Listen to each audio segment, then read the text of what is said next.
नमस्कार, जय हिंद दोस्तों। हम लोग करेंगे आज जीएस प्रैक्टिस सेट नंबर 7। आपको बता दूं, यह प्रैक्टिस सेट आगामी यूपीपीसीएस, बीपीएससी, यूकेपीएससी और अन्य अदर वनडे एग्जाम्स जहां भी जीएस पूछा जाता है सभी के लिए बहुत महत्वपूर्ण है। तो आप किसी भी परीक्षा की तैयारी करते हैं, जीएस पॉइंट ऑफ व्यू से यह प्रैक्टिस सेट आपके लिए बहुत महत्वपूर्ण है। इसको आप लोग देखिए। आगे बढ़ने से पहले एक बात कहना चाहेंगे, जो भी चैनल पे पहली बार आए हों, वीडियो को पहली बार देख रहे हैं, वीडियो पूरा देखें। अगर आपको वीडियो पसंद आए तो उसे लाइक करें और आपसे अनुरोध है चैनल को सब्सक्राइब जरूर करें। सीधे हम लोग बात करते हैं आज के अपने पहले प्रश्न पर। निम्न में कौन मोनोसैकेराइड कार्बोहाइड्रेट नहीं है? निम्न में से कौन मोनोसैकेराइड कार्बोहाइड्रेट नहीं है? ग्लूकोज, फ्रैक्टोज, ग्लैक्टोज और सुक्रोज। जो इसका राइट आंसर होगा वह होगा सुक्रोज। बात करेंगे दूसरे नंबर प्रश्न की। किस शैली में प्रसिद्ध गया स्थित विष्णुपद मंदिर बना हुआ है? बेसर शैली, नागर शैली, द्रविड़ शैली। तो जो इसका राइट आंसर होगा वह होगा नागर शैली। आप सब जानते हैं उत्तर भारत के अधिकतर मंदिर नागर शैली में ही बने हुए हैं। तो गया का जो विष्णुपद मंदिर है वह नागर शैली में है। और अलग से प्रश्न आता है कि विष्णुपद मंदिर स्थित कहाँ है, खासकर बीपीएससी के एग्जाम में आया हुआ है, तो यह स्थित है गया में। तीसरे प्रश्न की बात करेंगे। एहोल प्रशस्ति अभिलेख के रचयिता कौन है? दंडी, भारवी, हरिसेन, रविकीर्त। जो तीसरे का राइट आंसर होगा ऑप्शन नंबर डी, रविकीर्त। एहोल प्रशस्ति अभिलेख के रचयिता कौन है? रविकीर्त। बात करेंगे चौथे नंबर प्रश्न की। सतलज और काली नदियों के बीच स्थित हिमालय के भाग को किस नाम से जानते हैं? सतलज और काली नदियों के बीच स्थित हिमालय के भाग को किस नाम से जाना जाता है? असम हिमालय, पंजाब, कुमाऊं, नेपाल हिमालय। तो 4 का राइट आंसर होगा वह होगा कुमाऊं हिमालय।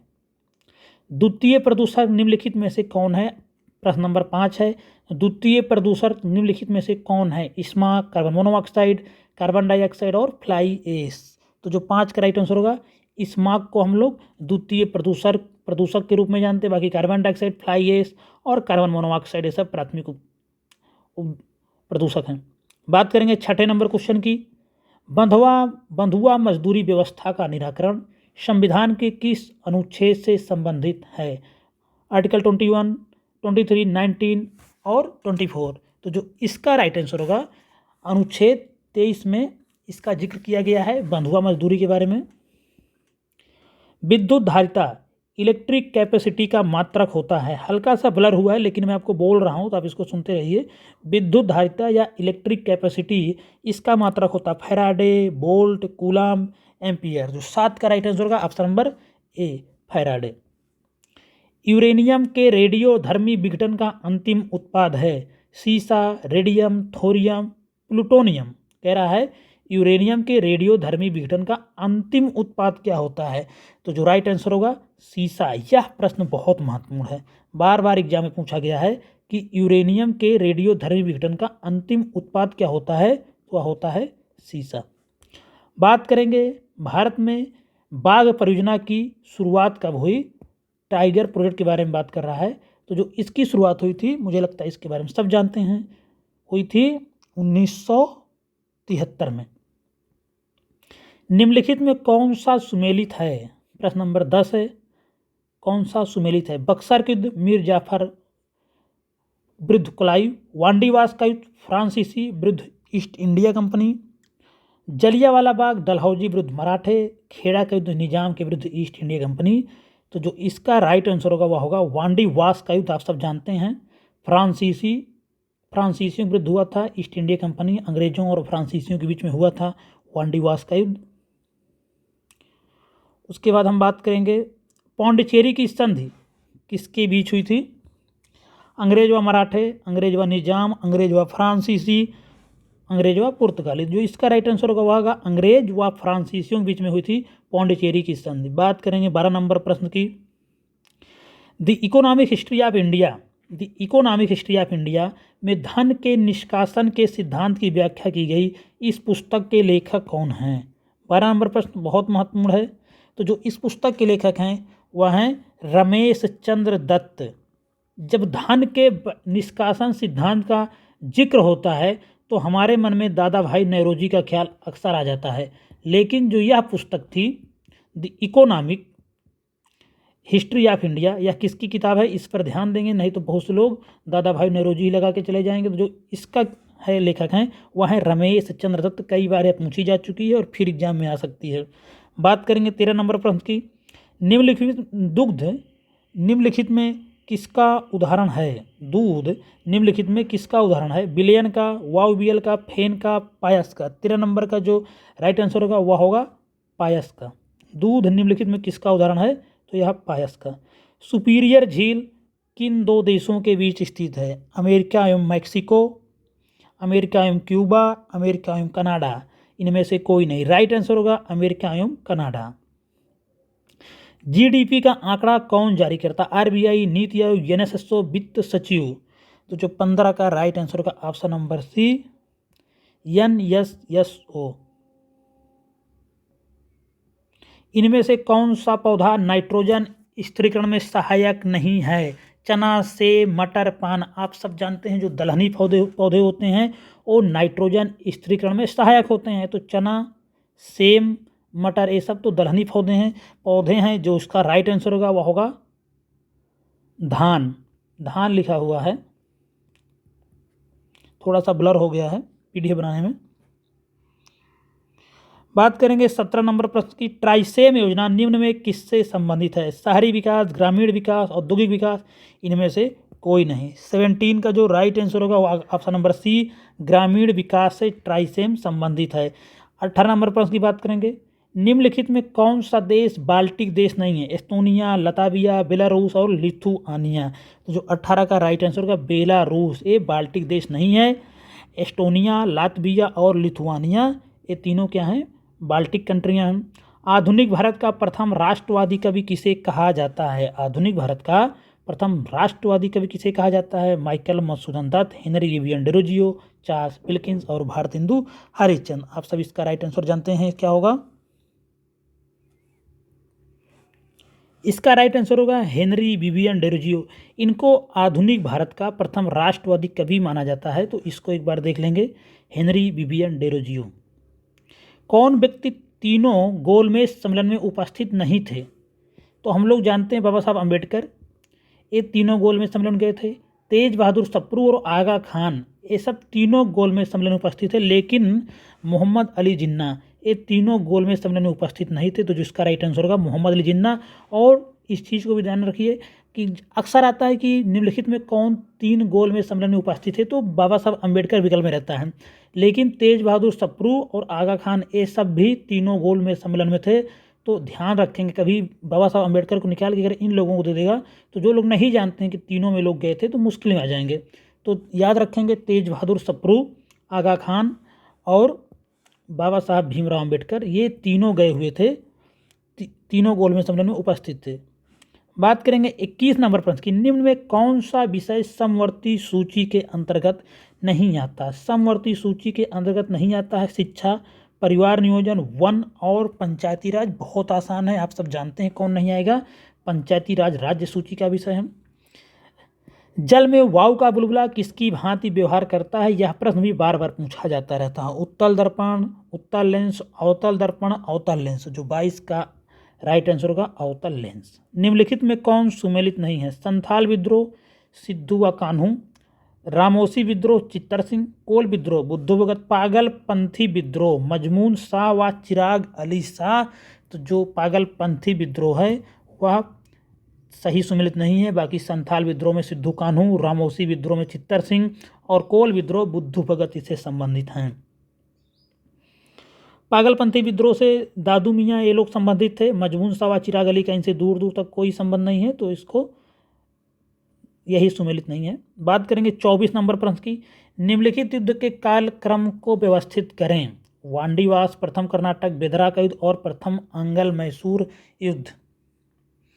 तो जो इसका राइट आंसर होगा वह होगा वांडीवास बेदरा, प्रथम अंगल मैसूर युद्ध, प्रथम कर्नाटक युद्ध।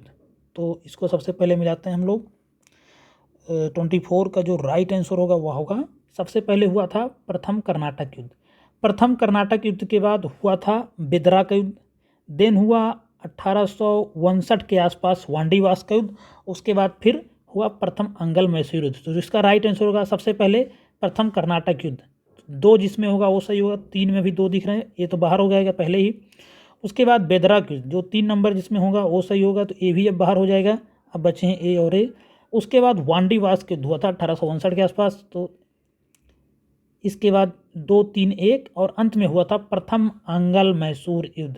तो राइट आंसर हो जाएगा आपका डी, प्रथम कर्नाटक युद्ध, बेदरा का युद्ध, फिर वांडीवास युद्ध और फिर प्रथम अंगल मैसूर युद्ध। किस बौद्ध संगीत के दौरान अभिधम्म पिटक की रचना की गई थी? प्रथम बौद्ध संगीत, द्वितीय, तृतीय और चतुर्थ। 25 राइट आंसर होगा ऑप्शन नंबर सी, तृतीय बौद्ध संगीत के समय अभिधम्म पिटक की रचना की गई थी। निम्नलिखित घटनाओं का सही कालक्रम बताना। इस तरह से बहुत सारे प्रश्न आते रहते हैं। क्रिप्स मिशन, अगस्त प्रस्ताव, भारत छोड़ो आंदोलन, व्यक्तिगत सत्याग्रह। इसका आपको राइट आंसर बताना है। तो जो इसका राइट आंसर होगा उसमें सबसे पहले अगस्त प्रस्ताव आया था, देन आया व्यक्तिगत सत्याग्रह 1940 में ही। उसके बाद भारत छोड़ो, उसके बाद क्या होगा, उसके बाद क्रिप्स मिशन आता है। सबसे पहले अगस्त प्रस्ताव, उसके बाद व्यक्तिगत सत्याग्रह, देन आता है क्रिप्स मिशन और फिर होता है 8 से 9 अगस्त 1942 को भारत छोड़ो आंदोलन। क्रिप्स मिशन आया ये अगस्त में हुआ था, भारत छोड़ो आंदोलन 42 में, और आया था क्रिप्स मिशन मार्च में। तो ये मार्च 1942 के आसपास आया था क्रिप्स मिशन, और अगस्त में हुआ था, आप सब जानते हैं, भारत छोड़ो आंदोलन 8 से 9 अगस्त को लिख सकते हैं, 9 अगस्त 1942 को। तो सबसे पहले अगस्त प्रस्ताव, देन व्यक्तिगत सत्याग्रह, then Cripps mission, then Bharat छोड़ो आंदोलन। राइट आंसर हो जाएगा आपका ऑप्शन नंबर ए, 26 में ए सही होगा। उसके बाद हम बात करेंगे 27 नंबर प्रश्न की।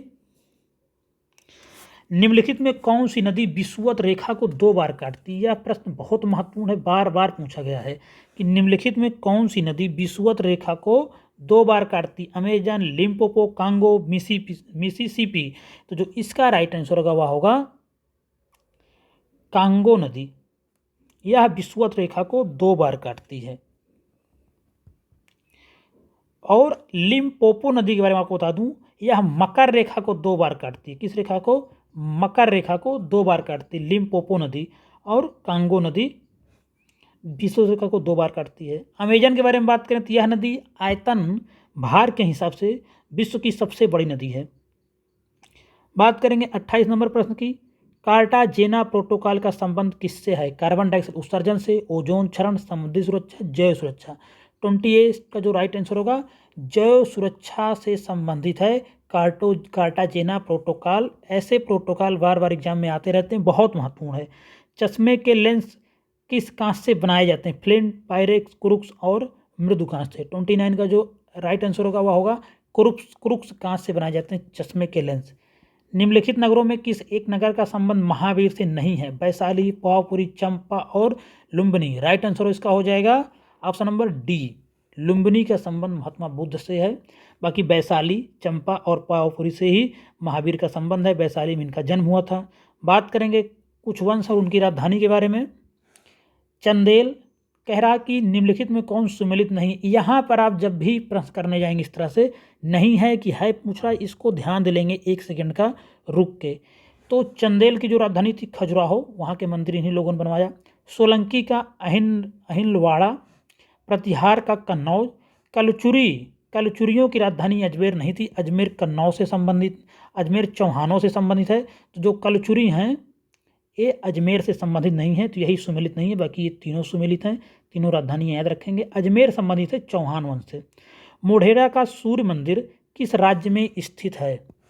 मोढेरा का सूर्य मंदिर किस राज्य में स्थित है? 32 जो ऑप्शन नंबर होगा, सब जानते हैं इसका ऑप्शन नंबर होगा इसका मोढेरा का सूर्य मंदिर। 32 का राइट आंसर होगा ऑप्शन नंबर बी, गुजरात। निम्नलिखित में कौन सुमेलित नहीं है? अकबर द्वारा जजिया कर समाप्ति 1564, दीन इलाही 1582, मजहरनामा 1578, तीर्थ यात्री कर समाप्ति 1563। तो जो 33 का राइट आंसर होगा वह होगा ऑप्शन नंबर सी, मजहरनामा 1578 में नहीं जारी किया था। बाकी अकबर द्वारा जजिया कर समाप्ति 1564 में हुई थी। दीन इलाही 1582 में आया था। तीर्थ यात्रा कर समाप्ति 1563 में। बात करेंगे 34 नंबर प्रश्न की। मनसबदारी व्यवस्था में 2 अस्पा सिंह हस्पा का प्रचलन किसने किया था? तो जो इसका राइट आंसर हो जाएगा वह होगा जहांगीर। विकल्प देख लीजिए, औरंगजेब, शाहजहां, अकबर है। तो जो इसका राइट आंसर होगा 2 अस्पा और सिंह हस्पा, ये बहुत महत्वपूर्ण है, कई बार पूछा जा चुका है, जहांगीर से संबंधित है। चौसा का युद्ध कब हुआ था? तो चौसा का युद्ध आप लोग जानते हैं, हुमायूं और शेरशाह सूरी के बीच में हुआ था 1538, 41, 63 और 39। तो सब जानते हैं 1540 और 1539 यही 2 युद्ध हुए थे शेरशाह सूरी और किसके बीच में? हुमायूं के बीच में। तो इसमें 40 तो है नहीं, 39 ही है। तो चौसा युद्ध हो जाएगा 1539 में, और 40 में हुआ था कन्नौज या बिलग्राम का युद्ध 1540 में शेरशाह सूरी और हुमायूं के बीच में हुआ था। उसके बाद बात करेंगे 36 नंबर प्रश्न की।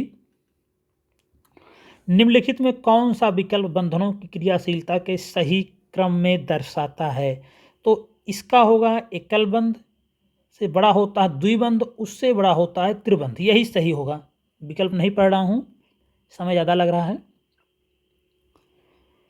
आपको एक बात बताना चाहेंगे, अगर आपको इसका PDF चाहिए तो आप ज्वाइन कर सकते हैं टेक IAS, टेलीग्राम पे सर्च करके, वहाँ से आपको इसको PDF प्राप्त हो जाएगा और वहाँ पे आपको अन्य सारे बहुत सारे करंट अफेयर्स और भी बहुत सारे मटेरियल हमेशा प्राप्त होते रहेंगे। इसको ज्वाइन कर लें।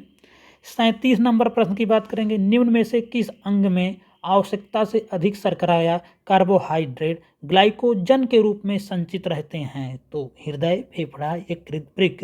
37 का जो राइट आंसर होगा वो ऑप्शन नंबर सी, यकृत में जो ग्लूकोज होती है ग्लाइकोजन के रूप में संचित हो जाती है और आवश्यकता पड़ने जो हमें एनर्जी की जरूरत होती है वहाँ से हम इसको ग्रहण करते रहते हैं।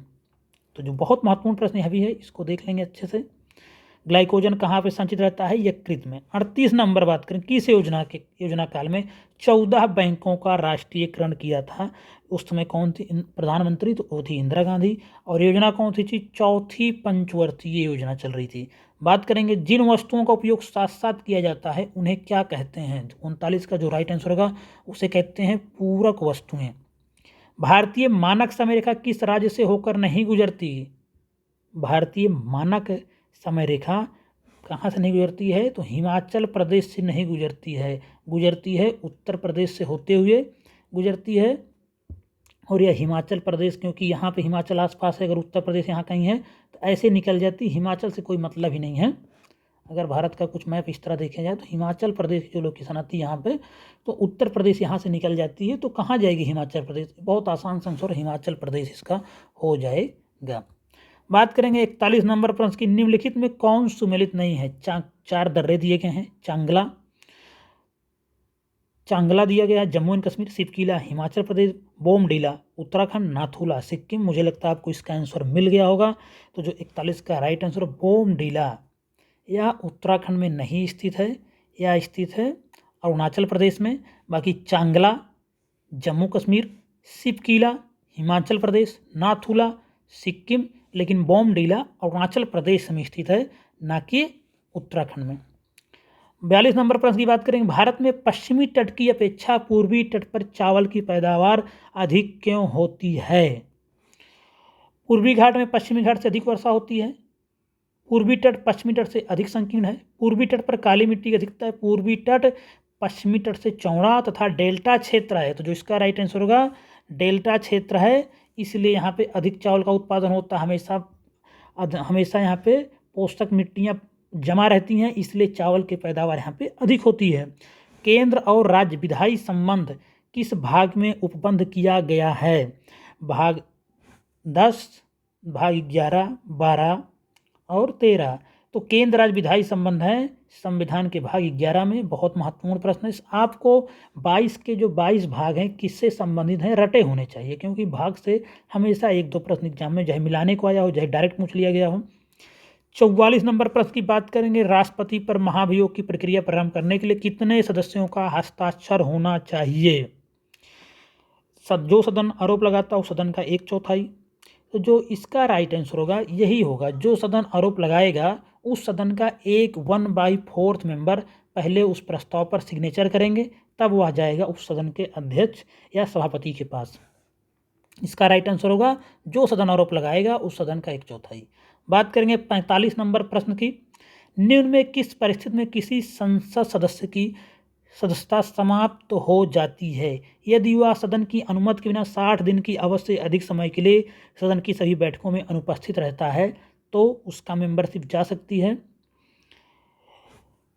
यदि उसे सदन द्वारा निष्कासित कर दिया जाता है, यदि न्यायालय उस चुनाव को अमान्य या शून्य करार देता है, यदि वह सदन की अनुमति के बिना 60 दिन की अवधि से अधिक समय के लिए सदन की सभी बैठकों में से अनुपस्थित रहता है, तो 3 के तीनों ऑप्शन सही हैं। राइट आंसर होगा उपयुक्त सभी परिस्थितियों में उसकी सदस्यता जा सकती है या समाप्त हो सकती है। बाकी अगर 60 दिन की अवधि से अधिक समय के लिए आप अनुपस्थित हैं बिना बताए, तो आपकी मेंबरशिप ऑटोमेटिक खत्म हो जाती है। भारत के राष्ट्रपति को हटाया जाता है, राष्ट्रपति को भारत के चीफ जस्टिस द्वारा, प्रधानमंत्री भारत के संसद द्वारा। सब जानते हैं कैसे हटाया जा सकता है, तो भारत के संसद द्वारा, महाभियोग द्वारा। आर्टिकल 61 में कहा गया है, अनुच्छेद 61 संबंधित है इससे। किस अनुच्छेद के अंतर्गत राज्य निर्वाचन आयोग का प्रावधान है? राज्य निर्वाचन आयोग का प्रावधान आपको बता दूं तो अनुच्छेद 243 आई जे H K 47। Right answer option number C. अनुच्छेद 243 से राज्य निर्वाचन आयोग के बारे में बताता है। किस संविधान संशोधन में पिछड़े वर्ग संबंधी आयोग का प्रावधान किया गया? बहुत महत्वपूर्ण यह प्रश्न आ भी चुका एग्जाम में और फिर आ सकता है। तो जो इसका राइट आंसर होगा वो होगा 48, ऑप्शन नंबर बी, 102वें संविधान संशोधन। बहुत महत्वपूर्ण है। आपको मैं बता दूं 102वां ही नहीं, आप 97 से लेके 105 जितने संविधान संशोधन हुए हैं सबको रट डालें, इसी में से बार बार प्रश्न आ रहा है। History of the freedom movement in Bihar, history of the freedom movement in Bihar के लेखक कौन है? के दत्ता, डब्ल्यू हंटर, रामनाथपुरी और तारकनाथ दास। जो इसका राइट आंसर होगा K Datta, history of the freedom movement in Bihar के लेखक हैं। आज का जो आखिरी प्रश्न है, मानव विकास सूची निर्माण में निम्नलिखित में से कौन जुड़ा हुआ है? मानव विकास सूची निर्माण में निम्नलिखित में कौन जुड़ा हुआ है? Justice Bhagwati, Joseph Stiglitz, Robert Malthus, Amartya Sen. तो जो इसका राइट आंसर होगा 50 का राइट आंसर होगा option number D, Amartya Sen. बहुत महत्वपूर्ण प्रश्न है। 50वां प्रश्न, मानव विकास सूची निर्माण में अमर्त्य सेन का बहुत बड़ा योगदान रहा है, इन्हीं संबंधित है। तो इसी के साथ आपका 50 प्रश्न कंप्लीट होता है। अब आप देखेंगे कुछ महत्वपूर्ण फैक्ट जो एग्जाम के दृष्टिकोण से बहुत महत्वपूर्ण होते हैं। आज यहाँ पे हम लोग देखेंगे मौर्य वंश के बारे में। तो मौर्य वंश की स्थापना किया था चंद्रगुप्त मौर्य ने। जस्टिन ने चंद्रगुप्त मौर्य को सैंड्रोकोटस कहा। मुद्रा राक्षस में चंद्रगुप्त मौर्य के लिए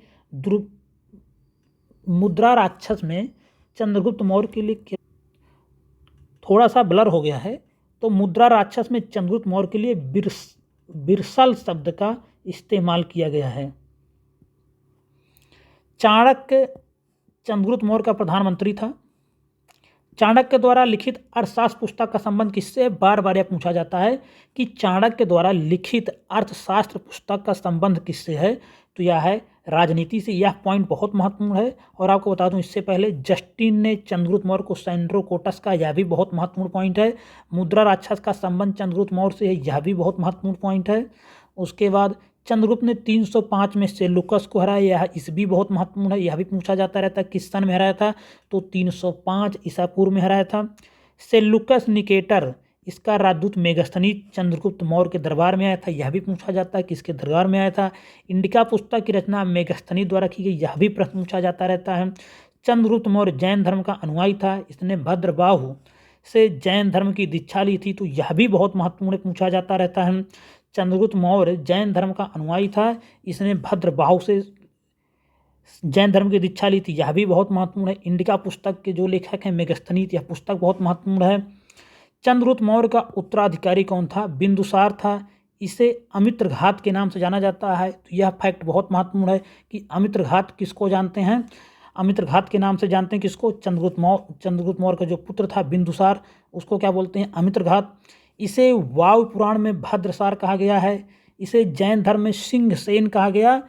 तो जैन धर्म में सिंहसेन कहा गया, यह भी पूछा जा चुका है, पूछा जाता है। बौद्ध विद्वान तारानाथ ने बिंदुसार को 16 राज्यों का विजेता बताया। तो जिसमें महत्वपूर्ण बता रहा हूँ वो बहुत बार पूछे जा चुके हैं। बिंदुसार का जो उत्तराधिकारी हुआ वह अशोक हुआ। 269 ईस्वी पूर्व मगध की राजगद्दी पर बैठा अशोक। तो यह फैक्ट याद रखेंगे, 269 ईस्वी पूर्व मगध की राजगद्दी पर बैठा था अशोक। अपने राज्य अभिषेक के समय यह अवंती का राज्यपाल था। यह फैक्ट आपको याद रखना, कहाँ का राज्यपाल था? अवंती का राज्यपाल था। पुराणों में अशोक को अशोक वर्धन कहा गया है। मास्की तथा गुर्जरा अभिलेख में इसके नाम का उल्लेख मिलता है। यह फैक्ट बहुत महत्वपूर्ण है। भाब्रू अभिलेख में अशोक ने स्वयं को मगध का सम्राट बताया। यह फैक्ट भी बहुत महत्वपूर्ण हो जाता है। अशोक ने अपने राज्याभिषेक के 10वें वर्ष बोध गया तथा 20वें वर्ष लुम्बिनी की यात्रा की और वहाँ पे टैक्स वगैरह घटा दिया था। तो यह फैक्ट भी पूछा जाता है। टैक्स कहाँ घटाया था? लुम्बिनी में, भगवान बुद्ध की वजह से। इसने 261 ईस्वी पूर्व में कलिंग पर आक्रमण कर उसकी राजधानी तोसली पर अधिकार कर लिया। तो यह फैक्ट भी बहुत महत्वपूर्ण है। इसने उपगुप्त नामक बौद्ध भिक्षु से बौद्ध धर्म की दीक्षा ली। यह भी फैक्ट बहुत महत्वपूर्ण है। इसका सबसे लंबा एवं सबसे छोटा अभिलेख क्रमशः 7वां एवं रुमनदेई है। सबसे लंबा अभिलेख 7वां एवं सबसे छोटा रुमनदेई अभिलेख है। अशोक के समय मौर्य साम्राज्य में प्रांतों की संख्या कितनी थी पूछा जाता है। तो प्रांतों की संख्या 5 थी। इसने भारत में सर्वप्रथम शिलालेखों का प्रचलन शुरू किया, जिसे सामान्यतः ब्राह्मी, खरोष्टी, ग्रीक तथा अरमाइक लिपि का प्रयोग हुआ। अरमाइक लिपि के बारे में आपको बता दूं, यह लिपि कहाँ पाई जाती है? यह तक्षशिला में पाई जाती है। तक्षशिला अगर आ जाए तो यहाँ पे जो लेख मिले थे उसमें अरमाइक लिपि का प्रयोग हुआ था। अशोक के पहले शिलालेख में पशुबल की निंदा की गई है। वहीं 6वें शिलालेख में आत्मनियंत्रण की शिक्षा दी गई है। तो पहला शिलालेख तो बहुत महत्वपूर्ण है जिसमें पशु बलि की निंदा की गई है। मौर्य वंश ने लगभग 137 वर्षों तक शासन किया। तो इसमें जितना भी मैंने महत्वपूर्ण आपको बताया है वह सब एग्जाम के में आए हुए हैं और आगामी परीक्षाओं में फिर से पूछे जा सकते हैं। वीडियो यहीं पर समाप्त हो रहा है। वीडियो अगर आपको पसंद आए तो लाइक करें और आपसे अनुरोध है चैनल को देखें तथा सब्सक्राइब जरूर करें। धन्यवाद।